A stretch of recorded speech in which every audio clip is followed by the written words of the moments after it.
Call the Harnett County Board of Commissioners work session for Tuesday, September 14th, 2021 to order. This time would ask Mr. Matt Nickel if he would lead us in the Pledge of Allegiance and invocation. Pledge allegiance to the flag of the United States of America and to the republic for which it stands, one nation, under God, indivisible, with liberty and justice for all. Our heads. Heavenly Father, thank you for another wonderful day here on this earth where you have put us to tend to your land. Lord, I ask that you please place your hand on all those who are sick and suffering. Lord, please be with everybody as we are still dealing with this COVID. Lord, I pray that you be with our first responders, with our medical professionals, and also our military. Seems like now more than ever, Lord, we need you in our lives, and let us always remember that we are here to serve your will and purpose. Lord, please be with this Board of Commissioners today as we try to make the best decisions that we can for the citizens, and I ask that you continue to always be with us and keep us all healthy. In your name we pray, amen. Thank you, Commissioner Nickel. At this time, Mr. Wood has requested that we make an addendum to the agenda to include a waiver. So I would make a motion that we amend the published agenda to add on this question concerning waiver of rental fees. I would request that we do that. Any objection to that? Any objection, Ms. McCoy, any objection to that? Okay. So, Mr. Wood, would you like to?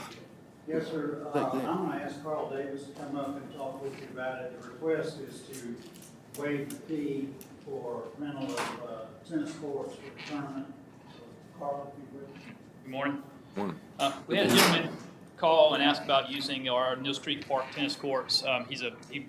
He actually is a tennis coach out at South Lake Academy, but he wants to put on a fundraiser for 2 Harnett County citizens that are battling cancer right now. Normally, we don't waive fees, even for fundraisers. We charge everybody unless it is partnered with the county or it's a school function that is at one of the school sites. Otherwise, we charge fees. But we do tell them that if they want to request for a waiver, then they can. We have never had that been done before, so this is kind of unusual for us. The cost normally for this is $5 per court per hour. So total the guy wants to use the courts from 9 to 3, so 6 hours worth would be $180. That would be his total cost for it. So he is requesting the waiver of the $180. Like I said, we don't usually waive it, but we do tell them they can bring it to the Board of Commissioners. Usually they do not, but it is a request. And it is this Saturday. I believe they're going to have the event one way or the other, but they do, since it is a fundraiser and they want to put the money towards the 2 gentlemen that are battling cancer, they did want to request it. And if I read this correctly, he's already paid the fee to reserve the court. He has not, but he has to pay by this Saturday. Okay. Yes, sir. I saw there was a question regarding if there is a policy according to like having, waiving fees. So do we have a policy in place regarding this? The policy is that if they want to request it from you, they can do that. On a case-by-case basis? Case-by-case basis. Mr. Chairman, Yes, Ms. McCoy. I think that policy exists now. I think that we should put it in writing and we should vote on it because it makes it fair for every organization in this county. And that's what we're looking at. We don't need to be making favors for certain organizations. And that's the policy seems to point at the fact that we're trying to be fair and let the commissioners decide if using it is being used in a valuable way for the county, which I don't doubt this young organization is just doing it in the right way. But there are some out there that will not do it in the right way. So my position is, I make a motion that we continue to use the policy in the way that he described, but I think it needs to be in writing. And it needs to be posted on our website so there will be no confusion about what's being done. That's the way I feel, and that's my Thank you, Commissioner McCoy. That's a point well taken. So I'm understanding this has been a procedure in the past? Correct. And it's not a policy? Correct. I'm open to suggestions, but my suggestion would be that we put this aside at this point to discuss and at a later date, so that we have a chance to think about it and talk with you. I agree with Commissioner McCoy that once we set a precedent that we're going to waive certain fees, we're going to find ourselves, we could find ourselves constantly having to make a determination of whether we're going to grant for this organization and not for that organization.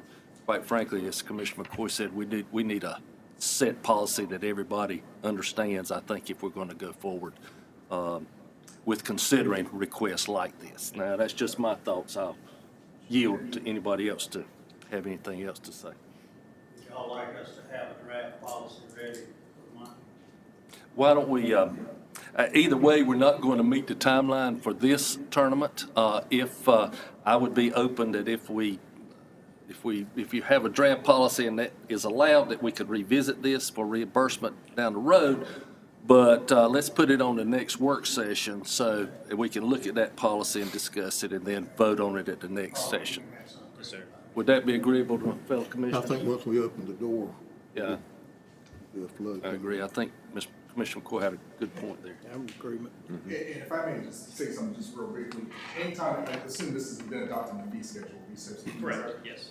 Per statute, it requires board approval to waive fees. You can't just waive fees. So there is already statutory language that says any waiver of fees that's in this fee schedule has to be receive board approval. Now, if you want to develop a policy for guidance on what fees should be waived, you can do that. But you don't need written policy just to say that it has to come to the board of commissioners, because it has to come to you by law anyways.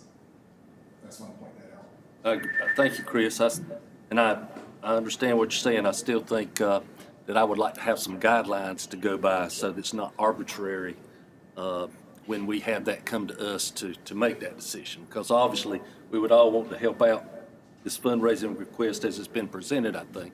But as Commissioner McCoy said, that could open the door to a lot of other type requests that could easily put this board in a tough situation of having to decide who to favor and who not to favor. Okay, are we all on the same page then? Thank you, Mr. Davis, I appreciate that. Okay, next we have a discussion of facility rental policies and staffing needs. Mr. Haynes? Morning. Probably a good segue into this. Yes. So the last time I was before you to discuss this issue, the board requested that we provide some additional information, some historical data from the use of the commons, which was included in your packet along with a memo. And basically, this report provides a record of non-county organizations that have booked the Harnett County Commons area between January 1st of 2018 and March of 2020, prior to the start of the COVID-19 pandemic. Staff went through existing records to compile the information that has been provided. However, as you may have seen if you've had a chance to view the document, some records are incomplete or insufficient. Just going back through the way that it was kept track of and trying to look at who was paid, who was not in our software where people paid. Some of it just said, vendor. It didn't specify who paid or who wasn't. So where possible, the attached report includes the name of each organization that booked the commons, along with their classification, whether they're a civic group, educational, religious, etc., along with their frequency of use, and then the purpose where it was available of that function. And then the final column shows whether or not a deposit or fee was charged to the best of our ability to tell. also had a conversation with staff who previously managed the scheduling. Obviously, it's been some time since that happened, and there's been some changeover, but their recollection was that they would not charge groups, including county departments, county boards and committees, and affiliated groups. They would not charge partner organizations such as Harnett County Schools, the COG, or also other government entities. And then known local civic groups were not charged. We've also discussed that political parties have not been charged to hold their meetings here in the Commons as well.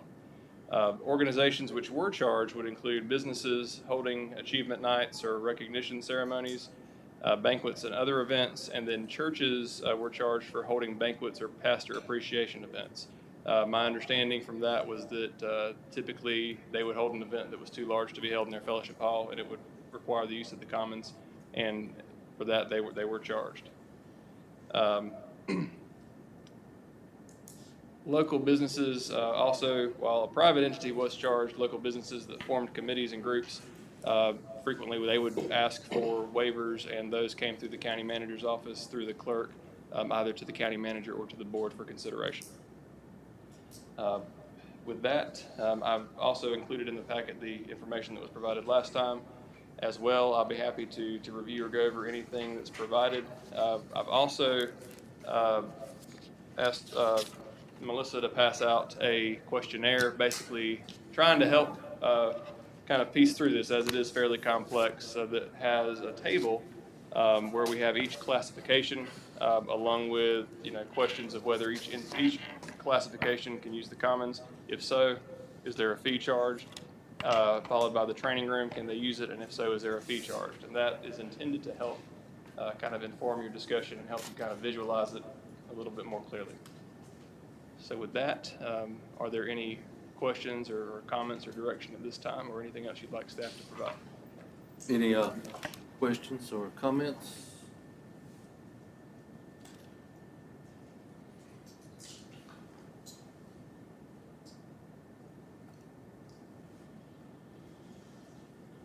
So at this time, I know we had asked for more information about how it had been used in the past, and you'll have to remind me now, have you or staff brought forth a recommendation as to anything other than the original thing that we looked at? We've had some discussions regarding some of the issues related to, such as if you were to open these facilities to additional use, particularly the training room, it would require, there would be costs involved of staff and an obligation, but in terms of a recommendation, certainly it's up to the board to decide how you prefer these facilities be handled. Well, regardless of, I think our facilities need to be available for our citizens for nonprofit events. That's just my personal opinion. But I do think, we need to charge for whatever expenses are incurred by the county, and whether it's providing staff to cover the event, set up, take down, clean up. If we got into the HVAC and all that, I'm sure that would be fairly negligible, but at the same time, I do think it would be reasonable to charge for expenses. I guess the question would come in whether or not these facilities would be made available for for-profit groups or for-profit events. My feeling on that would be no, but that, again, that's just my feeling. So I think that's kind of the direction that I've kind of bounced around in my mind to envision going forward. Now, I'll yield again my time, or yield to my fellow commissioners for any of their thoughts going forward, but I do think we need to get to a point where we can give some direction of what we would like to see to staff so they can develop something that we can all agree with and work with. On your questionnaire, Yes. Can you tell me the difference in private for-profit event, any classification? Yes, so the intended separation between those two events, one would be just a private organization such as a business holding, they may hold a meeting or a training. Below that would be a for-profit event. which would be for really any organization, whether it's nonprofit. Okay. The intent would be, you may be comfortable with a private organization hosting, a meeting, but would you be comfortable with any organization holding an event where they are generating revenue? Where they charge an admission and that type of thing? Correct. Okay, all right, good, thank you. And certainly, in looking at the organizations that may use it, the Commons may have a wider variety of options that it can be used for, such as your galas, that kind of thing, but you may decide that the training room, while it can be used by those organizations, what specific purposes can it be used for? That may be a further consideration that you'd like to think through. Mr. Chairman, I'd like to say, nonprofit, for-profit event, I feel like they ought to be able to pay a fee on there because they're using our facilities to make money. And I'm not sure about the private. Tell me what private organizations would use this. Well, you can see from the list that was provided, there are certain groups. There was a pharmacy. There was also a group, Mastermind Rural Business. These were business private organizations that used the facility, it appears, well, at least from one of them, to provide some training related to their business.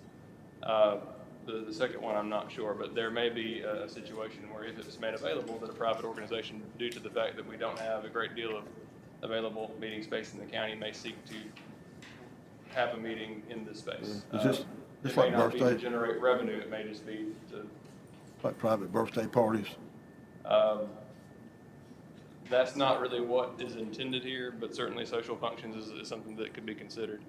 I know for the Commons previously, the church, the banquets, that kind of thing, I guess that would be something similar to that. We've not really allowed birthday parties, those types of functions privately in the past. Just my own personal opinion, I'd like to see a charge considered of a private and for-profit groups coming in using our facilities. Could I ask a question, Mr. Chairman? Commissioner McCoy? I think the question comes down to the previous format of how we used that building was,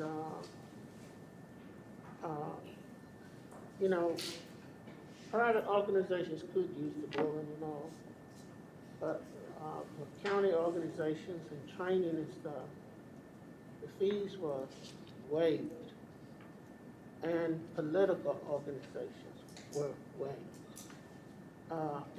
But if they had fundraiser functions in that building, it was at that time that they had to pay a fee.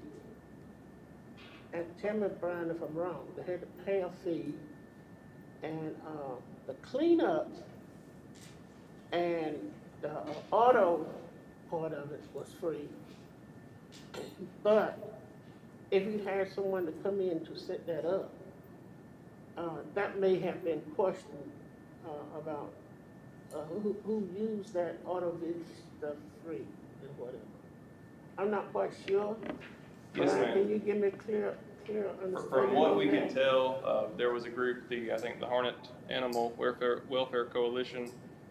They were a nonprofit organization who met monthly. They held a fundraiser. It was a Quartermania type situation, and they were charged because it was a fundraiser. Had they just been holding a meeting, they would not have been charged. And in terms of the cleanup, the intent was that if an organization was directed, you can use the space, but we want you to clean it up after you're done, leave it like you found it, basically. However, if that wasn't done, or if an organization requested, county staff could come in and do that cleaning. However, there was a charge incurred either, I think typically from the organization's deposit if they paid one. And setup fee. The Yes, setup fee, set up the tables and all, they had to pay for that if they wanted to set it up. But if the organization wanted to set it up, that was waived. But if the county set it up, then they had to pay to have it set up. That's my understanding. Typically, the option was you're welcome. You don't have to pay anything if you are willing to do that work yourselves as an organization.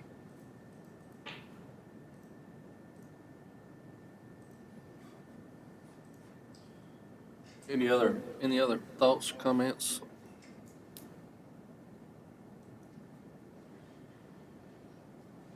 So, I guess from what I've heard from Commissioner McCoy and Commissioner Johnson, then, that, if we're talking about including for-profit events, and certainly I can see we had a nonprofit organization that was having some kind of fundraiser. That is a little bit different than what I had in mind with for-profit, that there would be a fee established or a fee structure involved in that. I think the other side of the coin on that, on what we're discussing here is that, as I understand it right now, we don't have staff that really are dedicated to being able to do that. Is that correct? Correct. There Set is up not yeah. the staff capacity in our facilities department to effectively manage that. As we've expanded our facilities, we've expanded this facility, obviously built it with the training room, with the technology. We have not made the investments in staff that have, that they've had their other jobs. Right, understand, right. It's just falling on somebody's plate, another duty to do. Correct. So, we might not necessarily have a staff member there if there's an organization utilizing the facility or utilizing this facility. Certainly, if you were to authorize the use after normal business hours, that could be Right. possible unless there was a decision made for funding additional staff, correct? And I mention that only because in my line of work over the years, with school facilities being used, if you don't have some really solid guidelines to follow, you can work your staff to death because there'll be something there every weekend and almost every night, something going on. So that's something I think we need to consider as well as we debate this going forward.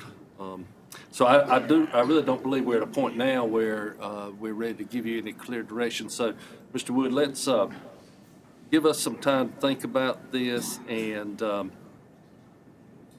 let's put it on the next work session again to discuss. You want it on the next work session? Yeah, rather than the regular session. I hate to keep kicking the can down the road, but I just don't know that we're quite ready unless you folks feel differently. I think it would be useful if between now and then, if each one of you would kind of go through this matrix here. Yes, sir. Put down your thoughts, and that way we could, when we come back to discuss it, everybody has some idea of how they'd like to take it. Because that would be the guidance we need in Sounds terms good. of writing it up. So let's all of us have this back to Brian when we convene again next week for our regular meeting. Then you will have a week to compile that and give us some feedback at the next work session. Would that work? That'll work. And if there's anything additional that could help you make a decision, we want to obviously make it as easy for you as possible. And, Well, I'm in agreement with not having any charges for the county or other governmental agencies. I think I don't have a problem with that. I'm also in agreement with charging for private and for-profit events. Where we get into a gray area is in the nonprofit, political, religious.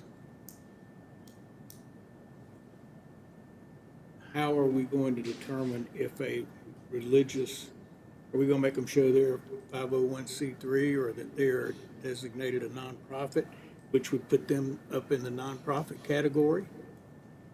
And if we're going to waive fees for political, I would certainly think that we would waive fees for religious organizations. Just my opinion. And I think the matter potentially before you related to that issue, as I've shown, the functions that have typically been held by churches have been the banquets. So you may, instead of saying religious organizations get charged or don't get charged, for anyone who holds these functions do get charged. So then, and if you hold a meeting, you may not. And I think there are other ways to do that without necessarily honing in on an organization. That's just a thought. I have a question. Commissioner Mr. McCoy? Chairman, the question seems to be, will we have the same plan for the governmental complex, Shouttown meeting room, and there's another one, right? There's the commons area and the training room, which we've been discussing here. We also had initially discussed the Shawtown space. There are 2 meeting rooms again in Shawtown. At the board's authorization, one of the previous times I spoke, we allowed that to roll over into the Parks and Recreation. They have a system where they're managing spaces at different facilities. Boone Trail, for instance, the community center there. So we thought it's a like function managed by Parks and Recreation. So we've kind of rolled that into their internal policy for how they manage those spaces. Well, my question to you is, will the same plan cover those facilities? With the plan that you're gonna cover those facilities with, will be the same plan for using this facility? That's the question I'm having. Well, I would Using say this that's- facility. I would what say that's kind- up to the board. if Well, that's what I'm you saying. It has not been explained to us that we're gonna use the same plan for a governmental complex and all the other facilities as we use for this facility here. Well, again, you're reviewing your whole policy, so if you want to do that, you can certainly do that. I think what Brian's saying is they pretty much have that done by the Parks and Rec using their current policies. But if you want to change that to whatever you come up with here, you can certainly do that. I think one of the differences is, correct me if I'm wrong, but I don't think you provide a lot of the services over there that you do here. For instance, audio-visual and things like that. There is a monitor in one of the rooms at the Shawtown facility, but it's not as robust as what we provide here. And I guess the thought is those are smaller meeting rooms. These 2 spaces that we've been talking about with the training room and the commons are larger and more in demand. One of the guidelines that I'd given to Parks and Recreation related to the use of the Shawtown facility is that you've got, it's in a building with other partner agencies. And the thought was that if a partner agency who's already leasing space in the building from the county needs to use that space, they certainly would not be charged any kind of fee, which is, I think, the only ones that have really used those spaces are Boys and Girls Club at times for their meetings, and then the Police Athletic League.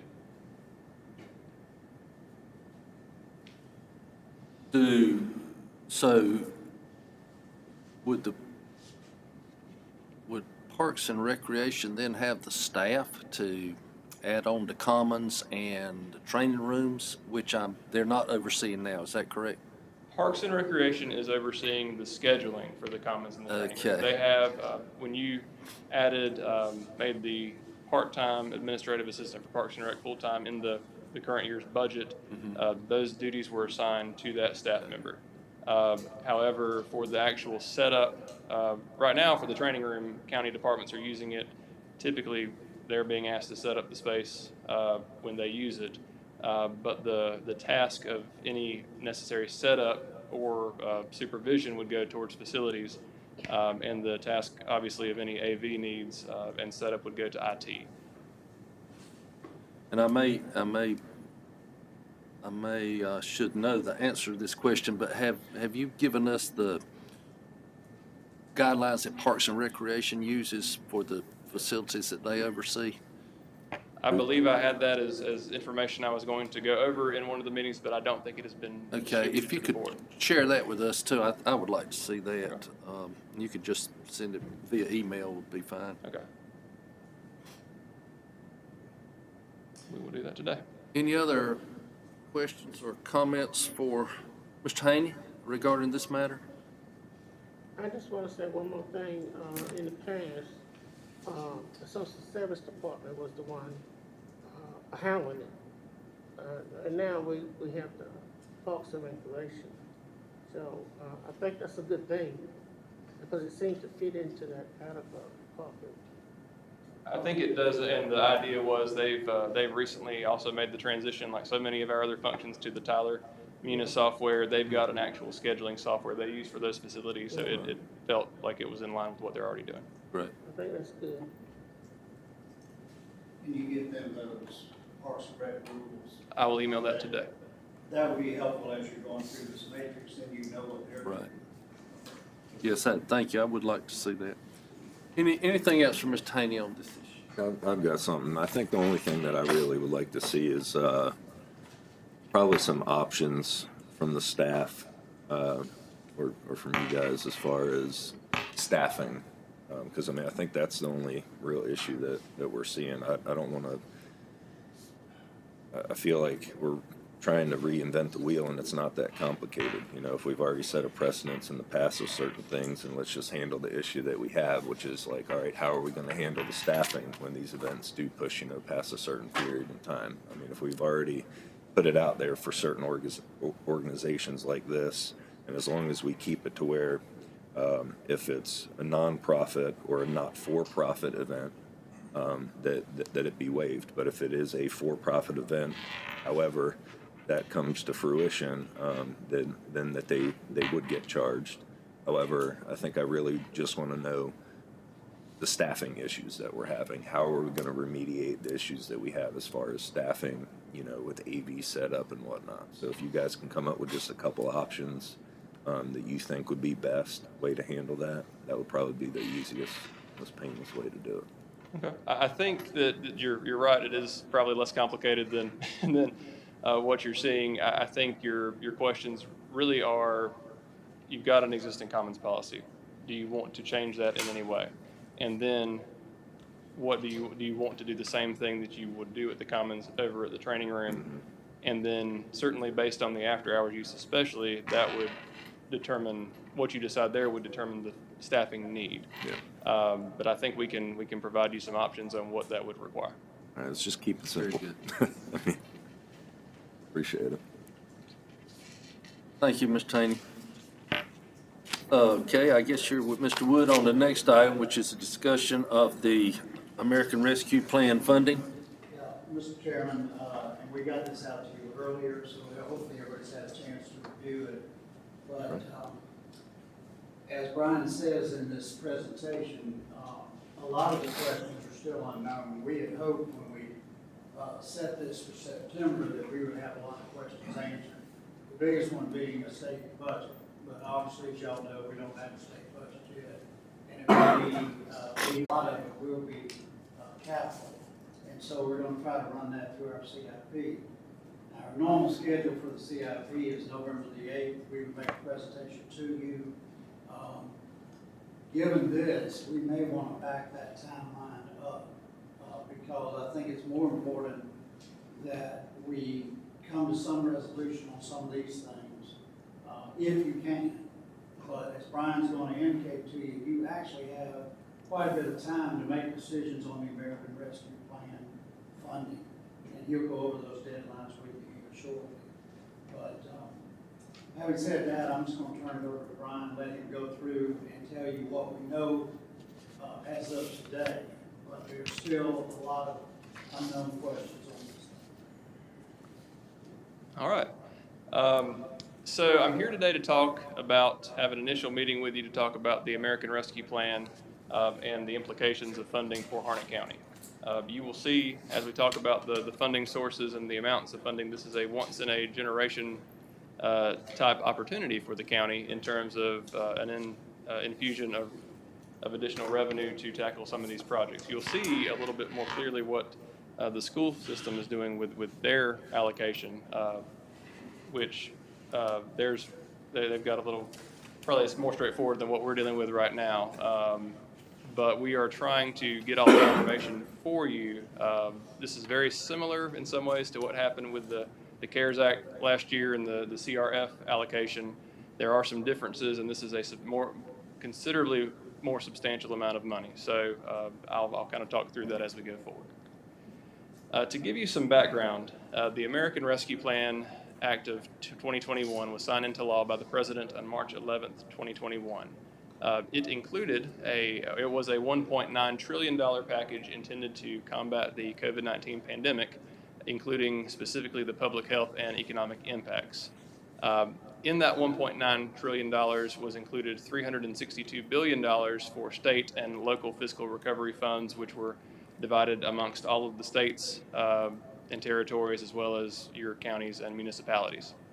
There was $219.8 billion for state governments. Of that amount, North Carolina received $5.44 billion. And then another $130.2 billion for cities and counties. That $130 billion was split in half, with half of that going to counties in the United States and half of that going to cities. Unlike the CARES Act funding, where the county received a portion of funding and then had to disperse some of it to the municipalities, this is completely separate. So the amount of funding we're going to go over is all Harnett County funding. Of that amount, Harnett County's portion is roughly $26.4 million that you've got to decide how to best utilize. There's an additional $10 billion at the federal level for coronavirus capital projects and another $2 billion for public lands, counties, and tribal governments. So in talking through this funding, we really want to give you a large view, big picture of all the different funding that potentially is coming into Harnett County, partly related to the American Rescue Plan, and then partly funding that you have already that can help kind of bolster this effort. So there are really 5 buckets that we want to go over today, and the first is the Harnett County Schools ESSER funds. This is not funding that the Harnett County government is receiving, but we think that the school system is receiving a considerable amount of funding, has a plan for how they are planning to use that funding, and I think that informs our discussion related to some of the capital projects that are out there for schools. Second is Harnett County's ARP allocation. That's the $26.4 million that I referenced earlier. There are quite a few categories and rules for that, and quite a lot of unknown information that we are still trying to compile that we'll talk about in a minute. Additionally, there is the state of North Carolina's ARP funding, which I mentioned earlier, that will be available to counties. We don't know what that looks like just yet because the state budget has not passed, but we are continuing to monitor that, and that will also help inform the discussion. You also got the funding that goes in annually to Harnett County's capital improvements plan, as well as annual cash flow from Harnett Regional Water that could be used for water sewer projects, obviously. In talking about the relationship between everything, we would like to run all of the capital items through the CIP process, as Mr. Wood mentioned, which will be happening later this fall. We may adjust that timeline, as he said, due to the timing of what we learn and what we know from these other organizations. But as you are well aware of, we have last year, I believe, included the school system into the county's capital plan. So obviously, the factors that go into this process, you've got the Harnett County Schools ESSER projects, you've got this county ARP money, the state's ARP money, and then that CIP funding and Harnett Regional Water. First, I'd like to talk a little bit about the Harnett County Schools ESSER funds. The school system has received nearly $75 million under the Elementary and Secondary School Emergency Relief Fund, also known as ESSER. There are 3 different ESSERs. One, I believe, came through the CARES Act, and then ESSER 2 and 3, I think, well, they came later. But all told, you can see what those amounts are on the screen. We have been in terms of the actual uses, I think during a joint meeting several months ago with the school system, I believe Assistant Superintendent Brookie Ferguson gave a presentation that included some of the funds that ESSER could be used for. Those include addressing learning loss, closures and mental health issues, making repairs and improvements to facilities to minimize virus transmission, coordinating and improving preparedness and response, purchasing supplies for cleaning and sanitation, purchasing technology, implementing summer learning, improving air quality, addressing the needs of special populations, and then training to minimize virus transmission. There is a longer list, but those are some of the main topics.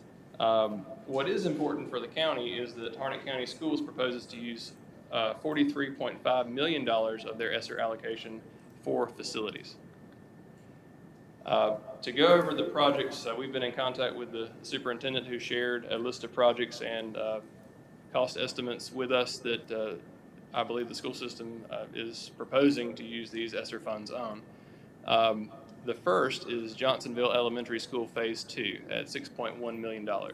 And this includes an addition with additional classrooms, an enclosed connector between the gymnasium and the classroom building, and a revised parent and bus drop loop. As you know, the first phase of the Johnsonville project is currently ongoing, and that is being funded, I believe, primarily with some of the additional funding from the Ben Haven GO bond drawdown. We had some discussions about potentially switching that over to esser. However, in talking legally, since that project was already on the books and being funded through the county, that was not able to happen. But phase 2 is projected to be funded through esser. Next, the renovation of the former public library building, which the county currently is engaged in a short-term lease with the school system for, and intends to transfer that as part of the property exchange between our two entities in the town of Lillington. This would cover a portion of the renovation of the former library to accommodate Central Services Administration and the Board of Education, and they're requesting an additional allocation from the county, which we've discussed already internally with the superintendent. Next is the Overhills Elementary School additional wing. That includes an addition with 10 to 12 additional classrooms. Next is an additional wing at Highland Elementary School. That includes another additional wing with 10 to 12 classrooms, an expanded cafeteria that would accommodate that additional capacity. I believe the cafeteria at Overhills can already accommodate the capacity they're going to with that increase. Next is an additional wing for Harnett Primary School that would include an additional 10 classrooms with some minor site work and playground relocation. And then finally, a project at Lillington Shawtown to add the gymnasium, which would include, and I believe some classrooms for that school. So in looking at what the school system has submitted to the county in this last fiscal year, their facility needs list, you can see that 3 of these 6 projects are currently on the school system's list of requests from the county. That includes the Johnsonville Elementary School Phase 2 project, which is a Tier 1 project, which is a top priority of the school system, and then the 2 additions at Overhills and Highland are Tier 2 projects. So I want to kind of show you what that looks like. And Brian, if I could interject here just for information for my fellow commissioners, these additions, the goal of those additions is to get students out of mobile classrooms and into a building. So they're not additional seats, as it were, but more or less trying to move students from mobile structures into permanent structures. That is correct. Thank you for that clarification. Okay, so that is the ESSER funding. Just want to make you aware of it. It's out there. School system's working through that, but that does have implications on our capital obligations. Next is the big one, Harnett County's American Rescue Plan allocation. Again, the specific amount of that is $26,411,744. The funds are being dispersed in 2 what they call tranches. We received the first half of that funding in the last month, with the second dispersal per the American Rescue Plan to come roughly 12 months after that. So hopefully about a year from now, the county should receive the full allocation. To go over the deadlines, and I will say this again in this presentation, but funds have to be obligated by December 31st of 2024 and must be expended with all work completed by December 31st of 2026. So obviously there is a considerable amount of time to finalize this plan and to actually implement. The guidance that we've received from the Association of County Commissioners, from the School of Government is, you don't need to rush through this planning because obviously all the information is not here yet. There is time to plan out the use of these funds. Brian, if I could interject something. So ideally we would like to run everything through our CIP program this year. But I wanted you to be particularly aware of these deadlines because that doesn't mean we have to allocate out all $411,000 right away. If there are some things you're unsure about what you want to do, you can hold off on that because we can come back at any time up until December 31, 2024 and appropriate any of that leftover money. So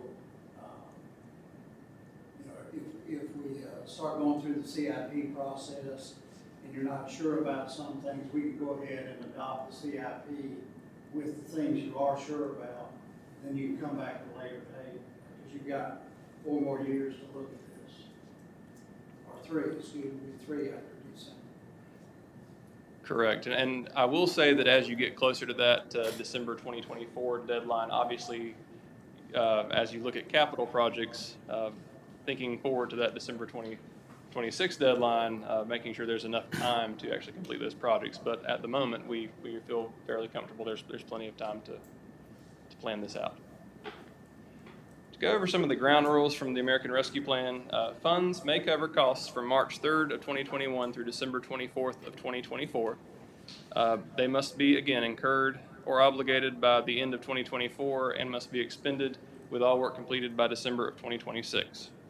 ARP funds may only be used for purposes allowed by the U.S. Treasury guidance and state of North Carolina law. I've been in quite a few meetings, webinars to talk through this, and they frequently show us kind of a Venn diagram that shows your joint uses. So you've got the state of North Carolina authority and the ARP authority here. While most things are in both, there are some things that ARP may allow that the state of North Carolina right now doesn't. Broadband is one of those big areas. So we're hoping that gets resolved, but there are some limitations. You can't just read the ARP guidelines and say 100% yes, we can do that. Again, ARP funds may not be used as a local match for other federal programs unless specifically allowed. That said, funds may be used to match other state and local government allocations of Treasury ARP recovery funds if used within the county. To go through the eligible uses, there are 5 categories of eligible uses that are fairly broad from the American Rescue Plan. The first is to support the public health response to COVID-19. Obviously, that's what we used the majority of CARES Act funding displaced CARES Act funding that was not put towards broadband went towards those issues. Certainly in May and June of this year, we thought we were probably mostly done with some of that COVID mitigation, but at the moment, that's still a question. Second, to address the negative economic impacts due to COVID-19. Third, to replace public sector revenue loss. I'll go over that in a minute. That is where we may have the most flexibility with funding. D, to provide premium pay for essential workers. And E, to invest in water, sewer, and broadband infrastructure, which obviously is a substantial capital expense here. Just to remind, as a reminder, we are still working to understand the eligible uses under all of these categories. The Treasury has released its interim final rule, which is about 151 pages long with guidance, along with another 42-page document that addresses frequently asked questions that have arisen since that interim rule came about. We are still waiting on the final rule from Treasury, which will give us that final guidance. We've been expecting that for a bit now, and that has not come yet. So hopefully that'll come in the very near future. But we anticipate the guidance will evolve further once that final guidance has been released. So I'm about to go over each of these 5 categories. I just want to let you know this is a very high-level overview at this point of what categories of items are eligible under the ARP. And again, some of these uses may not be eligible under state law, like the broadband issue. And probably the best thing at this point would be, as I go over this, think about any potential items that you may want to have included with our funding, and then staff can go back and try to seek clarification on how that could happen, what's allowed, what may not be allowed. And the goal here really is just to give you that initial overview. First is COVID response, COVID-19 response and prevention. Among the items that are included under this category are expenses for vaccination programs and sites. That would include staff, the costs of providing testing and monitoring and contact tracing, communication efforts related to vaccination programs and other efforts, the acquisition and distribution of PPE, and the disinfection of public areas. Again, a lot of these things were things that we used those CARES Act funds for. expenses of providing paid sick and paid family and medical leave to public employees, the expense of improving ventilation systems in public facilities, capital investments or adaptations to public facilities. Those would include hospitals, health clinics, and then mental health treatment, substance misuse treatment, and other behavioral services. Additionally, payroll and covered benefit expenses for public safety, public health, healthcare, human services, and similar employees to the extent that the employee's time is spent mitigating or responding to the COVID-19 public health emergency. To talk a little bit about that, as you may recall, this was the primary category for how we used our CARES Act funding. And that allowed the county to free up the displaced funding to have a little more flexibility with that expenditure. We had initially heard that the ARP was going to be a little more flexible than the CARES Act, and it is in many situations, but this is one area specifically where it is less flexible and there are more requirements. So we're trying to figure out right now what that means. Obviously, one of our goals is to help identify ways that we can similarly displace these funds to allow more flexibility for you to use. However, that's still a discussion that is taking place. We're hopeful when the final rule comes out, there may be additional clarity provided on that specific issue. Just to interject something here, for instance, under public safety, you've had to raise the salaries of your law enforcement personnel.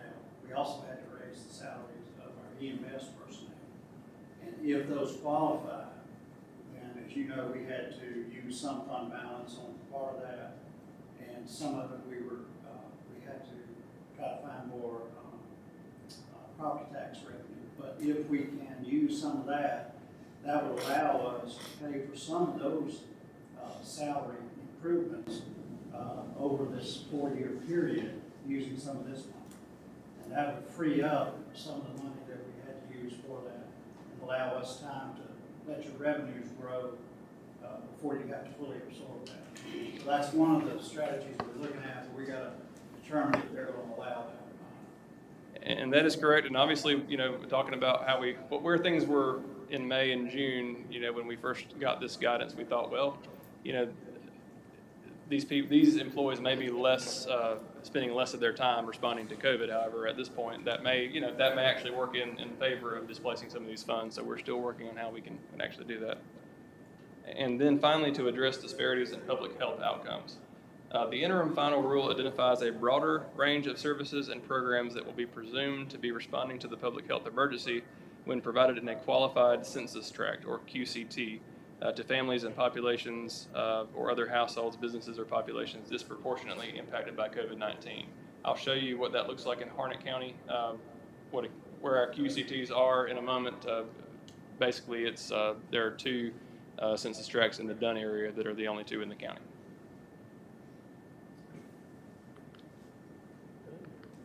Next, to address economic impacts.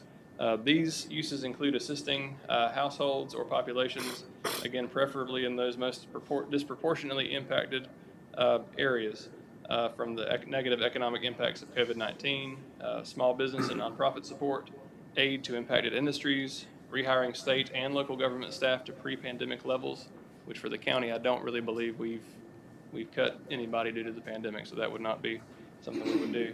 And then assistance to unemployed workers.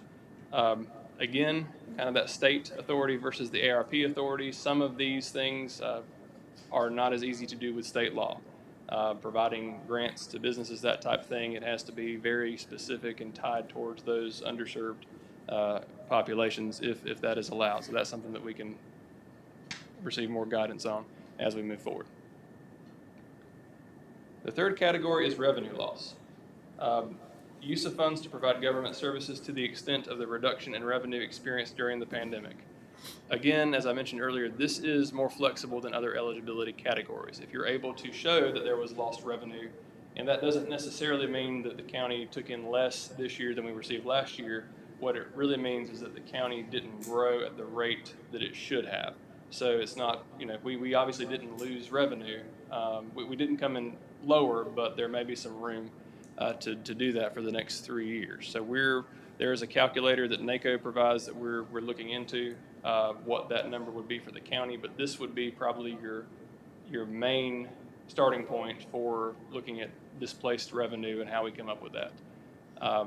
General infrastructure and economic development investments are not generally eligible under ARP, but you could use the lost revenue funding to do those activities. However, you may not use lost revenue recoupment for rainy day or reserve funds or debt service payments. Next is premium pay. This would be to offer additional compensation to those, both county employees and other workers in the community who have faced and continue to face the greatest health risks due to their service. This is for up to $13 per hour in additional wages for eligible workers, or a maximum of $25,000 over the course of the ARP period for any single eligible worker. The guidance says that you should prioritize low and moderate income persons with additional written justification needed for workers above 150% of the state's average annual wage for all occupations or the county's average annual wage, whichever is higher. And these funds can be used retroactively back to January 27th of 2020. In discussing, as Mr. Wood mentioned, related to some of the reclassifications that have happened, one question that I've got out at this point is, would those be considered the same as premium pay under these rules, or would it not? So we'll have more guidance on another potential option, hopefully in the very near future. Next and finally is infrastructure. This is to make the necessary improvements to improve access to clean drinking water, invest in wastewater and stormwater infrastructure, and provide unserved or underserved locations with new or expanded broadband access. For water, stormwater, and sewer investments, the interim final rule aligns eligible projects with projects that would be eligible under the EPA's Clean Water State Revolving Fund and Drinking Water State Revolving Fund. For broadband investments, this is the initial guidance from the American Rescue Plan, is that eligible projects are intended to provide services and meet at least 100 megabits per second upload and download speed wherever practicable. I've since heard in recent meetings that requirement is not, that's not necessarily the minimum standard. I know we're looking currently at the possibility of 25.3. We're looking at different options. So don't take that to mean that is the base requirement at this point. That's still being talked through. And then general economic development and infrastructure projects unrelated to COVID are not an eligible expense.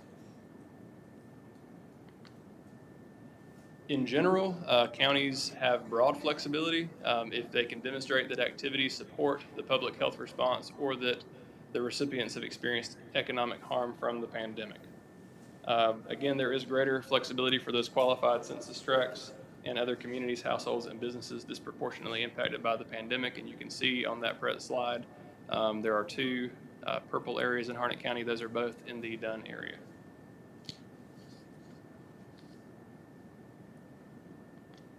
So again, at this point, we, and you probably as well, have many more questions than answers regarding some eligible uses for these funds. Staff, we're regularly attending webinars and meetings where additional guidance is provided and clarification. Currently, the School of Government is offering weekly webinars, and they're actually going to have a class on ARP starting in October, where there are multiple sessions to go over specific topics. So we're continuing to expand our knowledge of what may be eligible under ARP. We're also asking questions as items come up to determine eligibility. So if you've got questions about specific projects or uses of these funds, feel free to share them with our office and we will happily look into those for you. Again, we're also seeking opportunities to displace revenue similar to what we did with the CARES Act. And again, that eligibility for public health and public safety employee payroll is more restrictive in ARP. So in looking at kind of how this all works together with the ARP funding, you've got the federal guidance and state law trying to make sure that you adhere to both of those rules.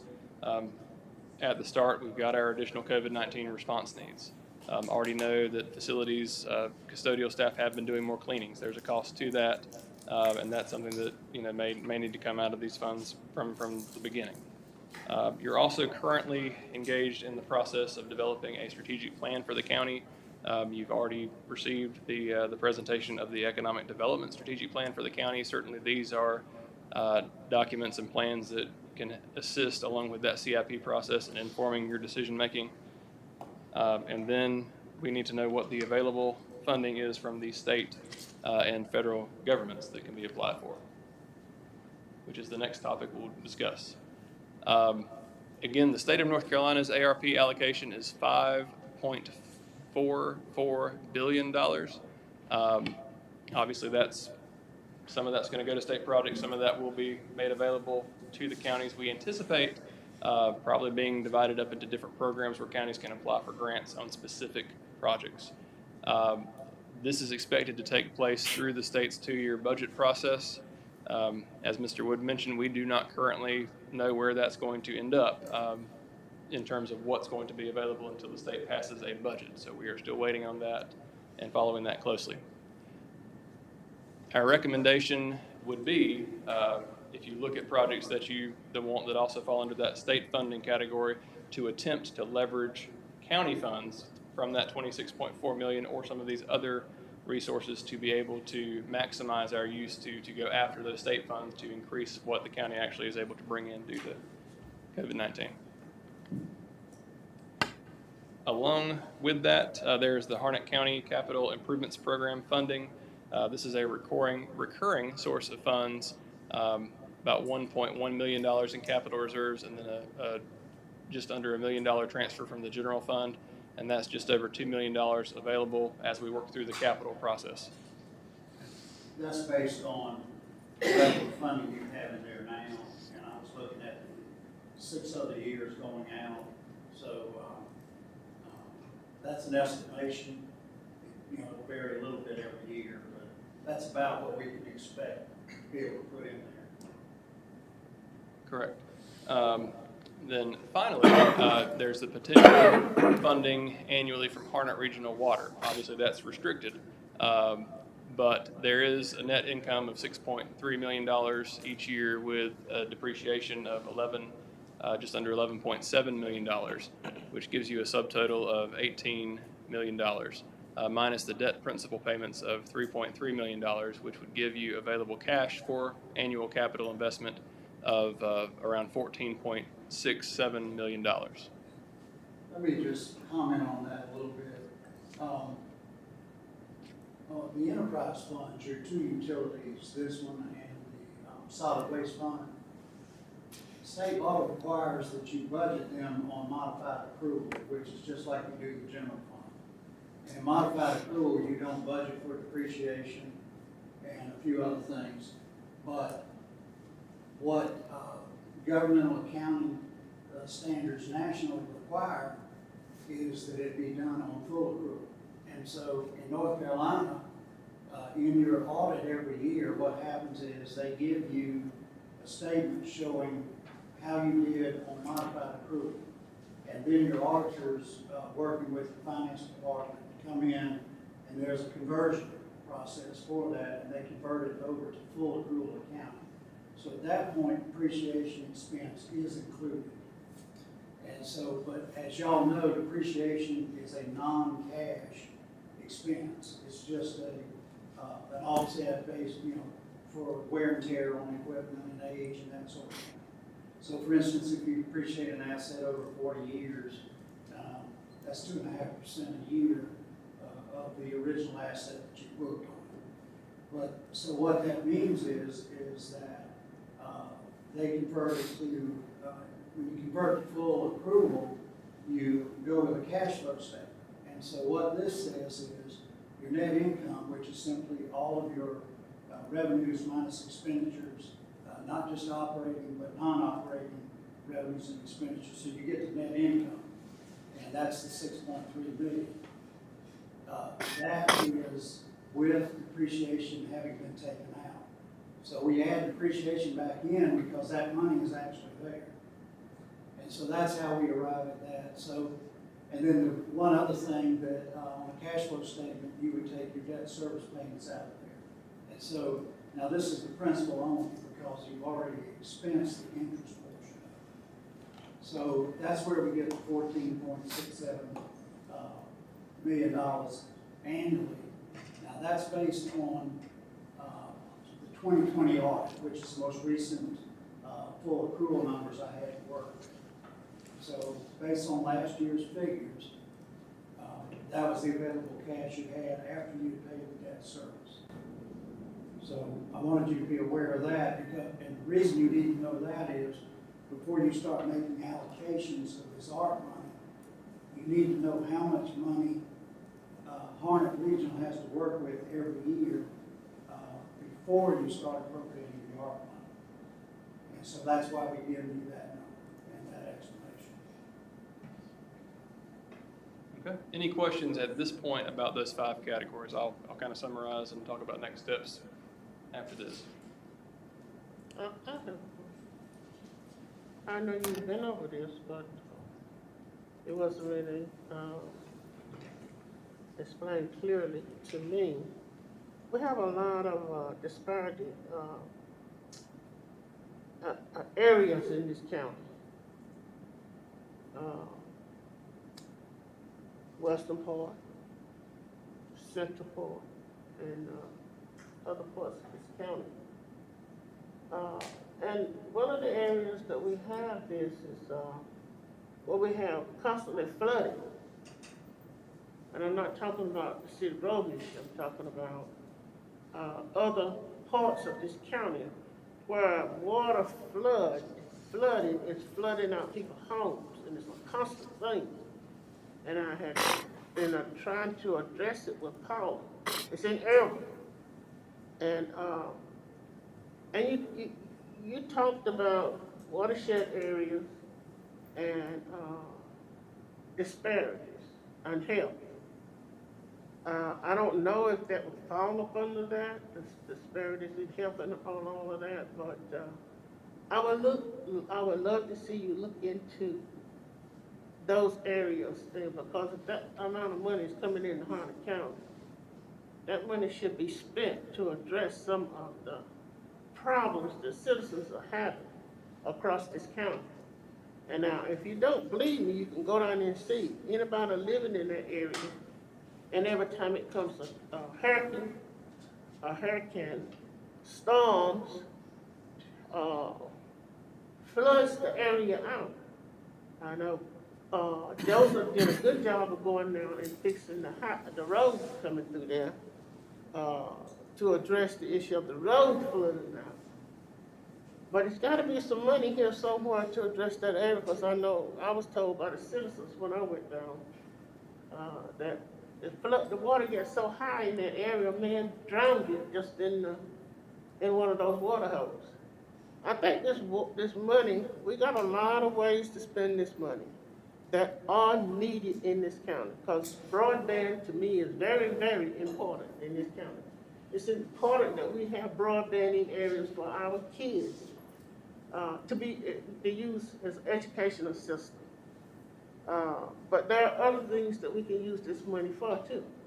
And I would like for you to look into that and see if it's possible that we can do something with that money in these distressed areas. And there's another thing. I did see, because I've been reading the plan, that there is some money there for small business in this area. And I'd like to see how small businesses here in Harnett County can access that money. This money is money is to be used in many broad ways. And a lot of it is centered around COVID. And some of the issues that we're having here can be can be seen as problems that we're having from the COVID since, 2020 when it started. But I don't know if all of this is possible, but I certainly would like for you to look into.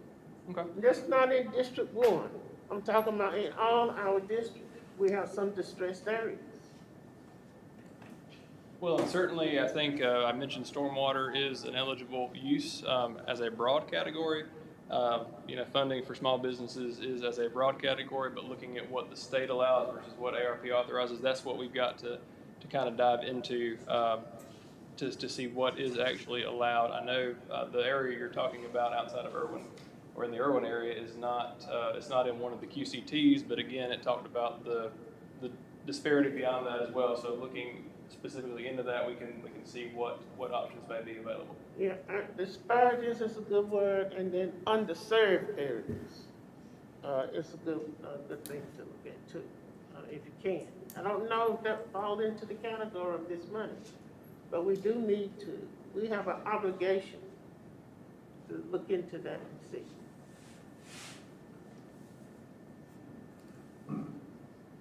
Okay. So in summary, the American Rescue Plan funding, as you've seen, is coming in from multiple sources. Our recommendation is to, again, use the CIP process this fall as a vehicle for some of that decision-making.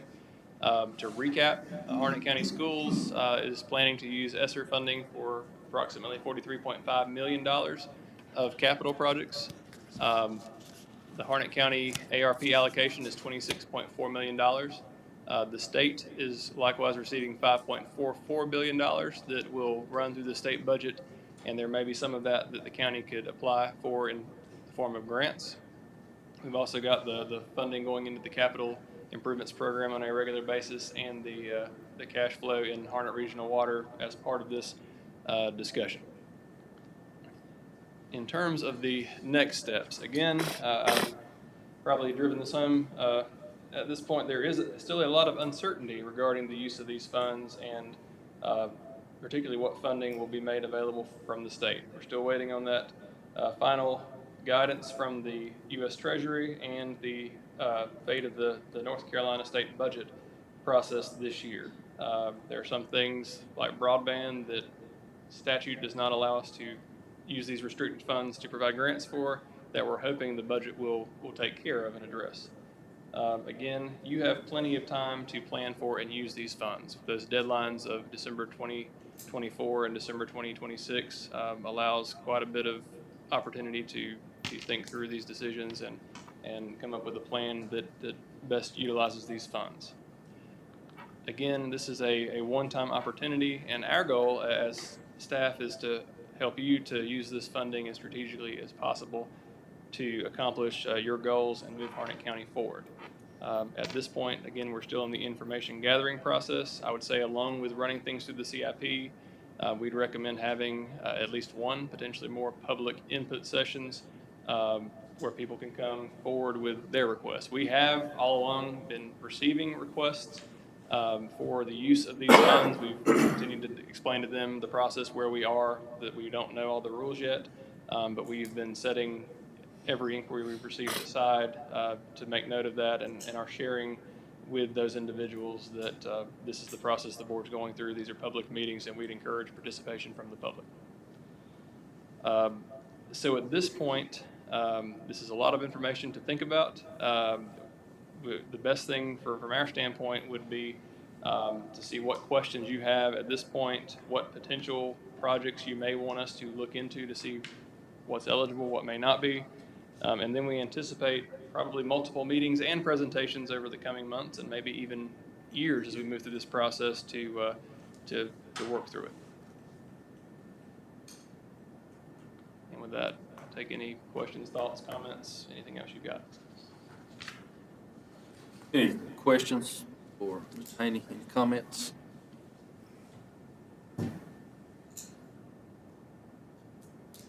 So, having worked through some of the ESSER funding,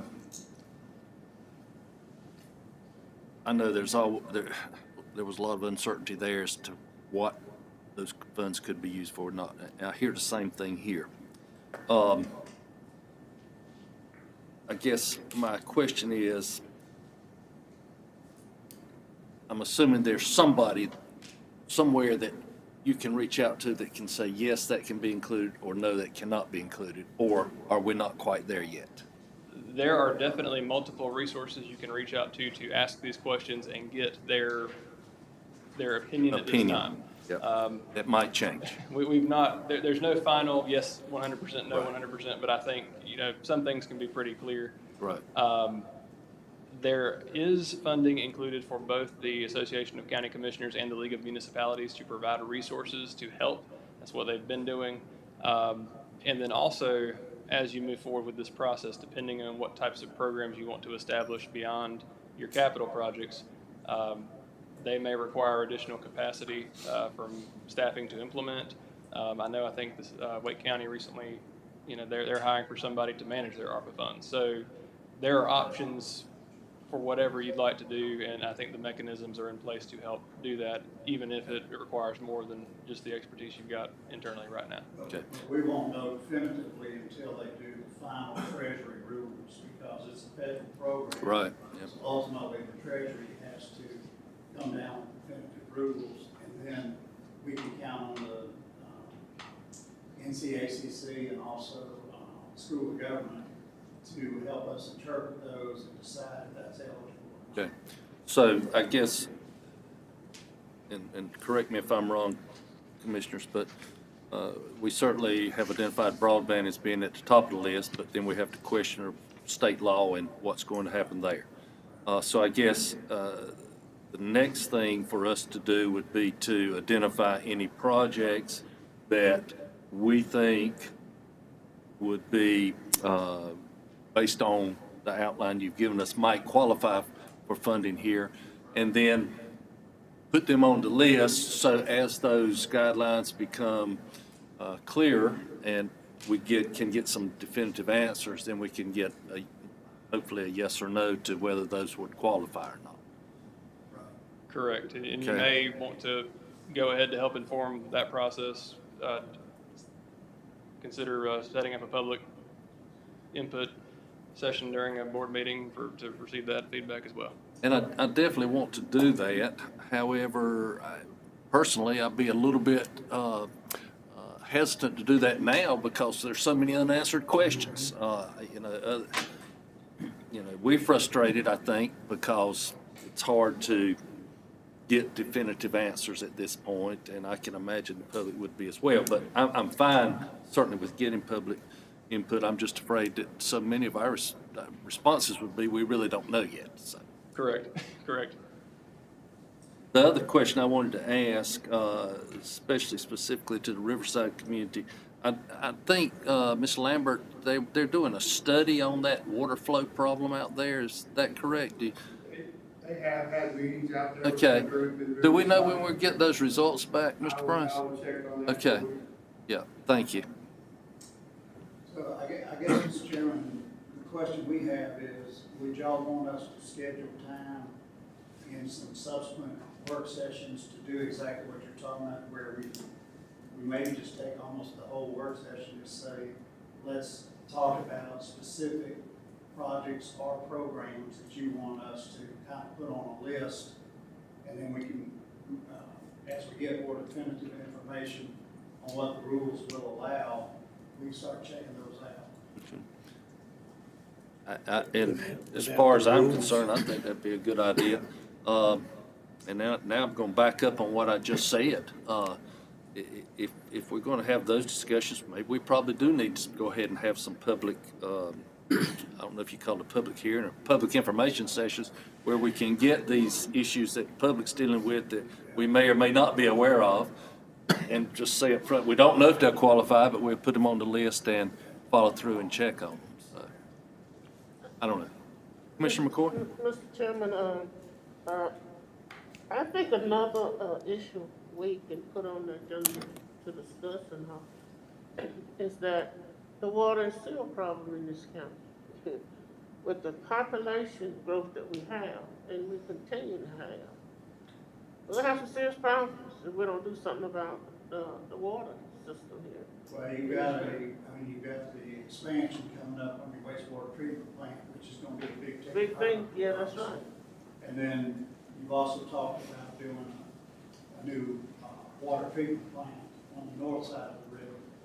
And so those, to me, those are probably the two largest financial projects on water and sewer that you're facing. And if anything seems clear at this point in this guidance, it is that water and sewer seem to be on the table as qualifying for this funding, both federally and state. Correct. And y'all all know where we're at on the broadband. Copied you on the letters we sent to our delegation, which you had authorized me Right. to send. So Did we're you just waiting to see how they end up on the budget and deal with that issue. Right. Did you receive any feedback from that letter, Mr. Wood? I have not yet. Okay. And perhaps we need to ask that question when we have an opportunity of our representatives as well. Anything else at this point? Any questions for Mr. Haney? So I guess if kind of summarize where we are, perhaps Mr. Wood, Mr. Haney, if y'all would maybe sit down as staff, talk about setting up some public information event or two for that. Let's get some input, then we can further discuss. Do you want those as part of your regular meeting, where you hold a public hearing on it, or do you want separate meetings? If we could, for me, if we could have them as part of our regular meeting, I'd love to see that. But, okay with that. Give it up. I have, Commissioner McCoy? I suggest, I've seen us discuss things in our regular meetings and all, and we don't seem to be getting anywhere on some of those issues.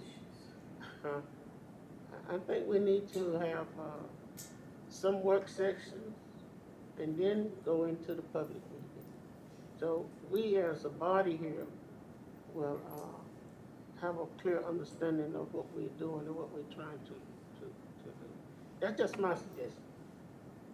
That's just my So suggestion. you're saying work through, try to develop your list, and then go get some public input? Yeah, that's what I'm saying, that we should have some idea before we come to the public of the issues that we want to address. Instead of us just bringing it to the public, and then you have all this discussion in here, and we don't even know, have decided which direction we're going. I understand that even with having the public in here, we could it's subject to change what our plans are. How we move forward with this plan here. But I think we need to sit down and discuss it, so we'll have a clear understanding of what we're doing and what direction we want to go in. I mean, does that make sense? And That way, everybody here, all 5 of us, can discuss in the work session what our plan should be. And then when we meet with the public, we shouldn't be sitting up here just listening to their suggestions, but don't have a clue of what the direction we really want to go in. It's subject to change, I know that, but I think it would be the best way to go. And I'm fine with that process. That's the way everybody feels. Okay, so, we on the same page here I think so. going forward? I think at our next work session towards the end of the month, we'll schedule some time to begin that process. Okay. Trying to develop the list. And so in the meantime, for everybody to be thinking, I mean, y'all listed a few things today. We've captured those, and we'll come in with a list already with those things on it. And anything else that you think of, we'll try to do. And where there's already an estimated cost on something, we'll put that on there as well. So I got those 2 water and sewer projects, we have a pretty good idea there. I did want to update you on the broadband discussion. If y'all recall, y'all authorized us to get with Cloudwise about trying to get a countywide plan for it. They have planned for most of the county, but there's more areas to do. So we had a meeting last week. We have a follow-up meeting with them, and the engineers will be working on that project tomorrow. So we're moving forward with that. And so before too much longer, we should have a fairly good cost estimate on that, which, as y'all know, is one of the biggest things we want from that. Right. So when the state comes out with whatever they're going to do in terms of money for broadband, and then hopefully corrects the state law so that we can use it, we're ready to go. once they come out with their grant program, we're ready to go. Thank you for that update. Anything else from Mr. Hayner, Mr. Wood on this topic? Okay, thank you so much, Mr. Hayner, appreciate that. Appreciate the hard work y'all have done trying to work through these, this funding and the requirements that accompany them. Okay, that brings us to developmental services briefing on upcoming public hearings. Mr. Sykes? Thank you, Mr. Chairman. Hey, morning. Good morning. Good morning. We have two rezonings coming up next week. They're both would be from residential going to commercial. Our first one will be in downtown Cleveland Springs area, right on 401 at Cleveland Springs Road. It's on the right if you're heading north. It's 3.5 acres. Request is RA32 commercial. There's a lot of commercial in that area, as you know. If you're familiar with the area, it's almost right across the street from, right across the highway from where the Dollar General just recently built out there. It's also a big swath of industrial. There's about 11,000 vehicle trips per day on 401. We don't know exactly how the site will be designed. Within the application, it appears that it'll be some sort of convenience type use. And we think that the access would be off of 401, so we felt that DOT will start, that's kind of how you sort of baby step into making road improvements and stuff like that. So we think something will come along with that. It's an employment mixed use area out there, so it complies with the land use plan.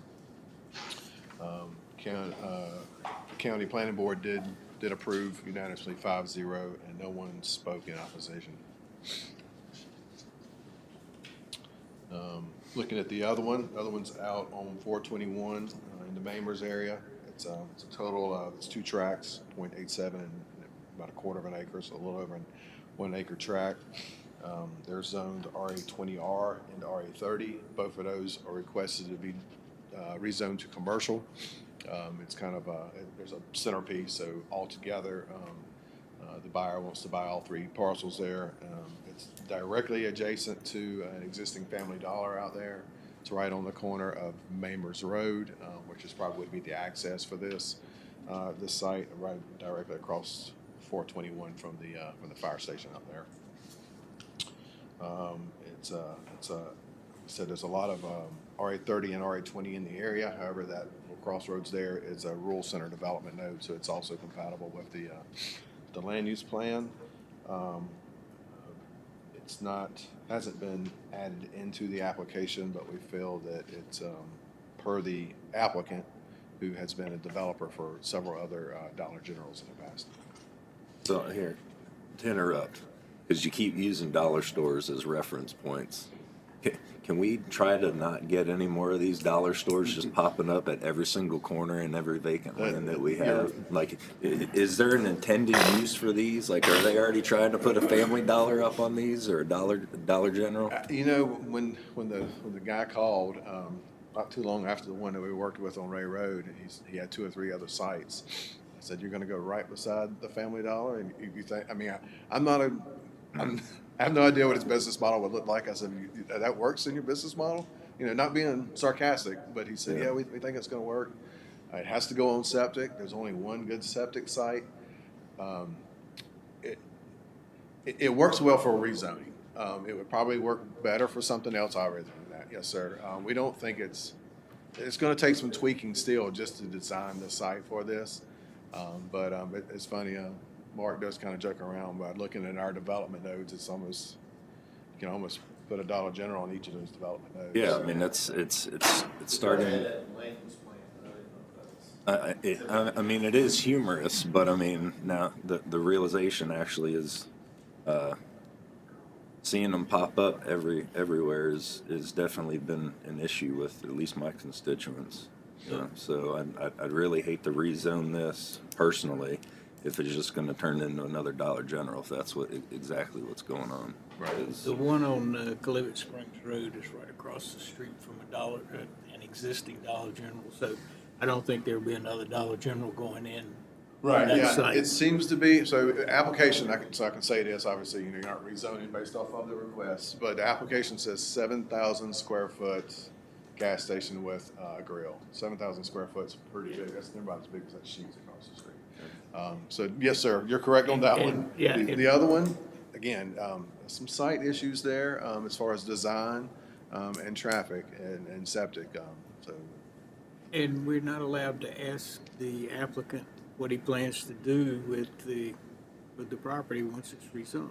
that's true, yes, sir. Yeah, technically, you're not supposed to take it into your consideration. Yeah, I mean, you can certainly ask, but yeah, theoretically, you're supposed to look at all the options. That's what I was saying, just to be on the safe side by law, you know, we can't rezone something by use. So, I mean, you may dislike Dollar Generals or whatever the situation it may be, but whenever you're looking at rezoning a piece of property, you need to consider every use that is inside that zoning classification. So I would encourage you to steer clear of doing that so you don't get yourself into. Might as well start a headquarters here. Got all of But even, let's just say, you know, someone comes in and says they're gonna put a Dollar General, they could turn right around and sell it to Food Line or any other option that's listed in a commercial. And a Food Line obviously wouldn't fit on 1.2 acres or something like that. So, if you have to look at it all. So, I mean, that could be positive or negative, right? Well, when we're doing our review, we have to look at the land use plan. Yeah. We have to look at all the variables Have out to. there. That's what we Right. do, and that's how we make our recommendations, so. No, I understand. It's just, I see it happening. You're right. Yes, sir. Yes, sir. You're right. For this one as well, planning board reviewed, no one spoke in opposition, and they approved with unanimous vote. Again, the access on that one would be via Mamers Road, they think right now. They're still trying to design that site. All right, thanks, Mr. Sykes. Yes, sir. Any, any other questions or comments for Mark or Jay? Thanks. And real quick, Chairman, I spoke with Mr. Coupe Yes. this morning. I spoke with him first thing this morning. He's already came by the office, and they're all good. Thanks so much. Thanks for working through that. Okay, that brings us to County Manager's report. Mr. Wood? Mr. Chairman, I just wanted to add a couple of comments here. One is the Star Farm Appeals Board members. Chris, you want to go over that a little bit? Yes, so, let's give an update. So in your packet, you'll have, applications from the citizen, members. If you recall, that it's a three-panel board. It's, Harnett County employee, school board employee, and, citizen. So as part of your normal process, you're have applicants for the citizen. However, I also want to bring to your attention the Harnett County member and the school board member. As of right now, it requires board approval, so that's why I'm mentioning now. And you can put it, if you approve, you can put it on consent, I guess, for the next agenda.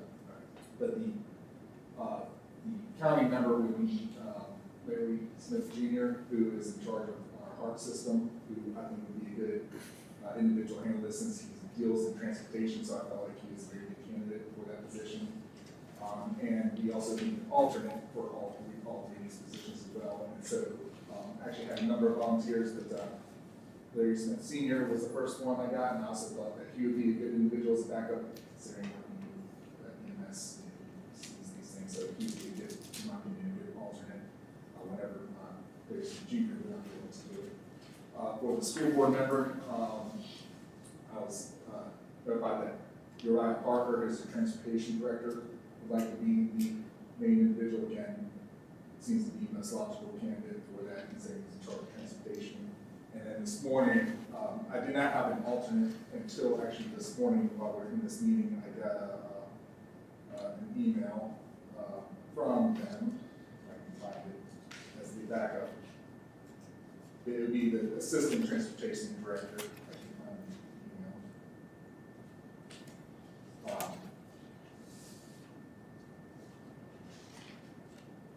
Tommy Stewart, who's the assistant director of transportation. So he would be the alternate for Uriah Parker. So those candidates I would present to you for consideration for putting them on the Stockholm Appeals Board, and then also make a selection on the citizen member and the alternate citizen member. What we have here are the applicants to be the citizen member, is that correct? Correct, those are the citizen Okay, members. so pick two of these, one is the regular member, one is the alternate. Okay, all right, thank you. So the, one other thing I wanted to mention is the change in work session meeting day. I believe this is at the request of the school board, is they want us to change from Tuesday, September 28th to Monday, September 27th. The reason is we're supposed to get the report back from the attorney on the redistricting, and several of theirs were not being able to make the meeting, as I understood. So they're requesting that we change the day. And I believe you checked with all the commissioners and everybody was good with Yeah, I that? think everybody's good with Okay. that. So, Chairman, I checked with Craig Shower and our demographer, and they said that switch doesn't have a meeting. okay, thank you, Mr. Snow. So, is there any conflict anywhere that I'm not aware of? Seeing none, is everybody okay with moving that meeting back from Tuesday to Monday to 27th? Yes. Okay, thank you, Mr. Wood. Let's plan on it. I'm assuming you want it set up the same way we did the other day. I With the school board. I think that worked well unless somebody else has an objection. Okay, thank you, sir. And so that's everything for your report? It is, Okay. we had under my report the meeting agenda review and then the Okay. application review, so we need to do those things. And yeah, one other thing I did want to mention, we've given you the monthly finance report for July. Didn't intend to go through that today, but if y'all want us to, we'll schedule it on the agenda and we can go through any questions you have, or you can just contact either me or Kimberly Honeycutt if you've got any questions on it. It takes a little longer to get the July report out because you have to close out the previous year and then get the new budget in place. Our intent is to try to have it to you by the 20th of every month following the close of that month. So you'll have another one here shortly for August. Sounds good. Thank you for that. Any thoughts on Mr. Wood's questions? That's something you want to put on the agenda each month, or you just want to have that report, and then if there are any questions, we'll ask? I think that's the best way to handle it. Okay, is everybody in agreement with that? Yeah. Okay, so we're just as needed question if something comes up. And Thank if you. y'all just get those questions to me, then I'll get Kimberly and get it. Sure. Sounds great. Thank you, Mr. Wood. That's all I've got, Mr. Chairman, other than the agenda review and the application. Okay, so on the agenda review,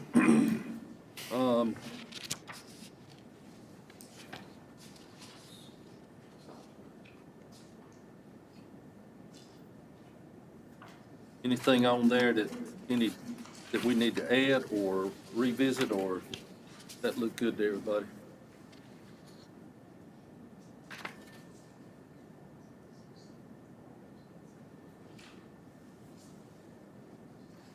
So hearing nothing, I think we're good with that. So I did want to mention one thing. Yes, sir. We are getting some publicity out on the Gold Star Mothers and Families Day, the proclamation there. Yes, sir. There, Truesdale yesterday. He is getting with the president of that local chapter, so that she can notify a lot of her members.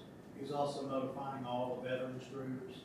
And then Ashley will have some information out on our social media either today or tomorrow on it. So we're trying to publicize that as much as we can. The other thing is that because we think we're going to have a fairly substantial crowd there, we initially have put this as number 4 before you do anything else, except consider additions and deletions to the agenda. So we do call over the pledge and invocation, additions and deletions, and then go to the proclamation right away, just as a courtesy to those folks. And they don't have to sit through a whole lot of meetings. Yes, sir. Sounds good. Thank you. Chairman, if you don't mind me asking, as the board members, the school member and the county member for the stop on, do you want to put that in consent, or would you like to keep that under appointments?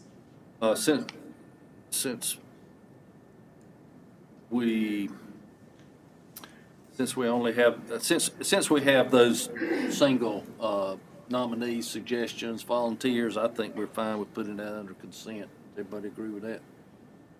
So we have to, But not the Not the citizen. citizens, Right. citizens will be Okay. appointments, but the employees. Right. Yes, sir, we're good with that. Thank you. Okay, and I did put a closed session item on Mr. Snow's plate this morning, so I guess, someone, did you prepare, Mr. Johnson's got that? Thank you, Mr. Chairman, Johnson. Harnett County Board of Commissioners, September the 14th, 2021, closed session motion. I move that the board go into closed session for the following purposes: to instruct the county staff concerning the position to be taken by the county in negotiating a contract for the acquisition of real property. This motion is made pursuant to North Carolina General Statute, Section 143-318.11A5. Thank you, Mr. Johnson, for that motion. Do I have a second? second. Thank you for a second. All in favor, say aye. Aye. We'll move to closed session.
I will call us back to order. Any further business come before this body? If not, do I hear a motion to adjourn? Mr. Chairman, I make a motion that we adjourn. Okay. Thank you, Mr. Witherspoon. Thank you for the second, Mr. Johnson. All in favor, say aye. Aye. We are adjourned.